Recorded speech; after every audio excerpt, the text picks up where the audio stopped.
একটি বৃত্তের ব্যাসার্ধ 42 সেমি হলে পরিধি কত সেমি, এটা আমাদের বের করতে হবে। আমরা একটু দেখে নিই অপশান কি আছে।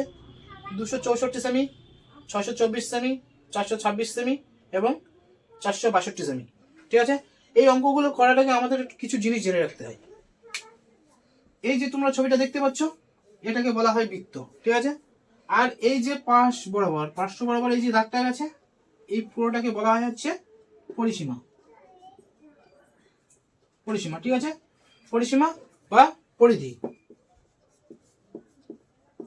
এই পরিসীমা বা পরিধির সূত্র হচ্ছে 2πr।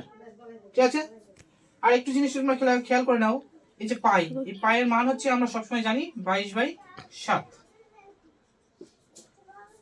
এবার এই যে মাঝখান দিয়ে যে দাগটা গেছে, এই দাগটাকে বলা হয় হচ্ছে ব্যাস। এটাকে বলা হয় ব্যাস। ঠিক আছে, ব্যাসটাকে আমরা কি দিয়ে প্রকাশ করি? ব্যাসটাকে আমরা 2r দিয়ে প্রকাশ করি। আর এই ব্যাসটাকে যদি সমান মাঝখান দিয়ে দুটো ভাগ করা হয়, তাহলে এই এক একটা ভাগটাকে বলা হবে হচ্ছে ব্যাসার্ধ।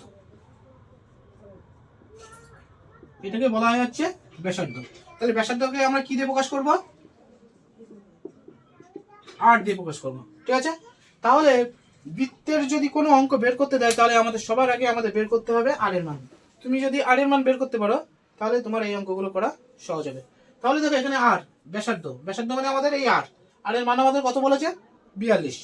তাহলে আমরা এখানে লিখতে পারি r সমান সমান 42। আমাদের বের করতে বলেছে কি? পরিধি। তাহলে পরিধির সূত্রটা আমরা কি জানি? 2πr। তাহলে 2πr এটা সমান সমান বলে দিয়েছে আমাদের, এটা আমাদের বের করতে হবে। তাহলে 2πr, তাহলে এই 2π এর মান আমরা কত লিখেছিলাম জানো? 22/7। তাহলে এখানে আমরা লিখলাম পাই এর মান 22/7 ইন্টু আর এর মানটা দেওয়া আছে হচ্ছে 42। তাহলে এটা দিয়ে যদি এটা কাটি আমরা হবে 6 7 42।